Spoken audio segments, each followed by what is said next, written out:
ពីដើរខេត្តទៅបនទៅទៀនមកវិញធ្វើការធម្មតាចាថ្ងៃនេះថ្ងៃទី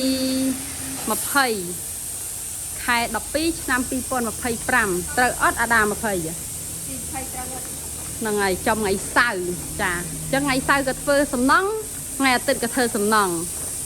សតក្រមអ្នកធ្វើសំណង់ហើយចាតែសំណង់នៅក្នុងម្លប់សំណង់នេះអត់មានធ្វើអីទេគឺសាងសង់តង់ចាបងចង់បានតង់តូចតង់ធំគឺខាងខ្ញុំឧទ្ជូនបងប្អូនបានហើយតង់ការ៉េធម្មតានេះគឺជាប្រភេទតង់មួយដែលមានតម្លៃសមរម្យមែនទែនបងដែលចង់យកទៅស្រូបឡានឬក៏បងយកទៅ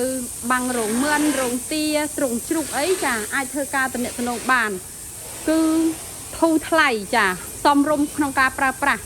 តែបើសិនជាបងចង់បានសាច់ស្វិតតាន់ជាប់បានយូរបងប្អូនអាចប្រើប្រាស់ជាមួយនឹងខ្មៅ UV ចាតម្លៃរបស់វាខ្ពស់បន្តិចមែនប៉ុន្តែគុណភាពវាល្អខ្លាំងចាអញ្ចឹងអតិថិជនទាំងអស់មានសិទ្ធិក្នុងការសម្រេចចិត្តចាប្រើប្រាស់មួយណាក៏បានតាមធនធានរបស់យើងចាអ្នកលក់គឺមានលក់ជូនគ្រប់ប្រភេទអញ្ចឹងពលមានលម្អិតអំពីតម្លៃបងប្អូនទាំងអស់គ្នាអាចចូលក្នុងឆាតឬក៏ខលមកបានសូមអរគុណសូមគោរពលា